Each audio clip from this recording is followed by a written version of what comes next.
The National Museum of Alexandria is a building that holds in its possession a lot of Egypt's monuments. This building used to be a castle that belonged to As'ad Besha Basayili in 1920. He used to work in wood trading. He then sold the castle to the USA Embassy, which then sold it to the Supreme Council of Antiquities. And by 2003, the museum opened in Alexandria, and its goal was to portray Egypt in all of her eras: the Pharaonic, the Greek and Roman, and finally the Islamic and Christianity and modern era. In the museum, the levels of the building are corresponding to the chronological eras that Egypt went through. The first thing we are going to talk about in the Pharaonic civilization are the royal statues that are characterized by the royal costume, that consists of a headwear that is called a nemes, and then a fake golden beard only worn by the kings back then. Also, the outfit consisted of a skirt that the men wrapped around their torso, and it was called a shindet.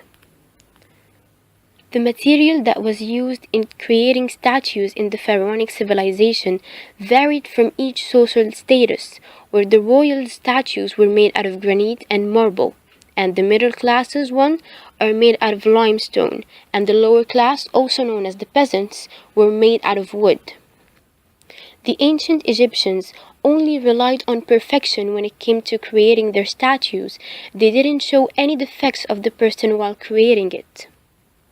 The whole point of making statues in ancient Egypt was because they believed in the idea of resurrection and immortality. They used the sycamore tree to create statues out of wood. Embalming and mummification was one of the things that made the pharaohs stand out from every other civilization, because until this day, no one was able to discover the secret to mummification. So this process starts by removing the organs out of the body, and then they put them into different containers. Then they cover the body with natron for 40 to 70 days to help ridding the body out of moisture. But the only organ they don't extract is their heart, because they believe that the person thinks with their heart, not with their brain. And because of that theory, they didn't conserve the brain because they thought it held no importance to the humans. And now we are going to talk about the Islamic era. The Romanian rule in Egypt has ended at 614 after the Battle of Babylon Fortress that happened between Amr ibn al-As and the Romanian. And on the trail of the battle, Egypt became a part of the Islamic Caliphate.